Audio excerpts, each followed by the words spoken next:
সংবিধান বিরোধী ওয়াকফ বিল মানছি না, মানবো না, এই কেন্দ্রীয় সরকার তোমায় ধিক ধিক ধিক কাম, কেন্দ্রীয় সরকার তোমায় ধিক ধিক ধিক কাম, কেন্দ্রীয় সরকার তোমায় ধিক ধিক ধিক কাম।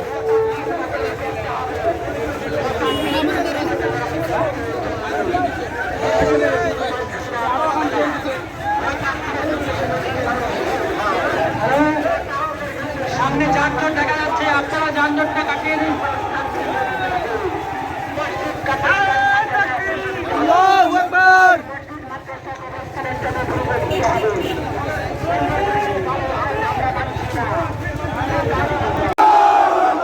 কেন্দ্রীয় সরকারের কারণের বিরুদ্ধে আমাদের লড়াই চলছে, চলবে।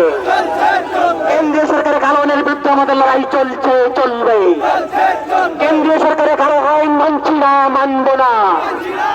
অবিলম্বে কেন্দ্রীয় সরকারের কারো আইন প্রত্যাহার করতে হবে। মোদী সরকারের কালো আইন মানছি না, মানবো না। মোদী সরকারের কালো আইন ভেঙে দাও, ঘুরিয়ে দাও। মোদী সরকারের কালো আইন ভেঙে দাও, ঘুরিয়ে দাও।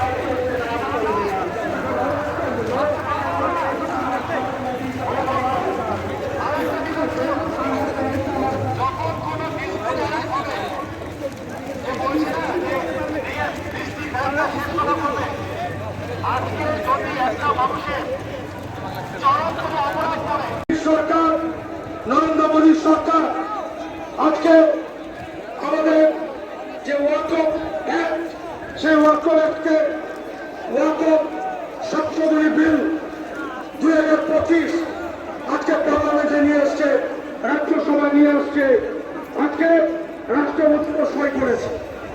কিন্তু বন্ধু, আমার যেটা বক্তব্য, আজকে ওয়াকফ সম্পত্তিটা আল্লাহর সম্পত্তি। আল্লাহর নামে আমাদের পূর্বপুরুষরা, বাপরা, ঠাকুরদারা, তারা দান করেছেন আল্লাহর নামে, আল্লাহর সম্পত্তি।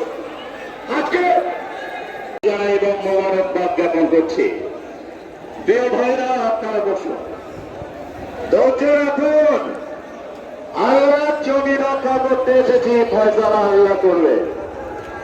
ওরা জানে না ওরা কোথায় হাত দিয়েছে, জানবে।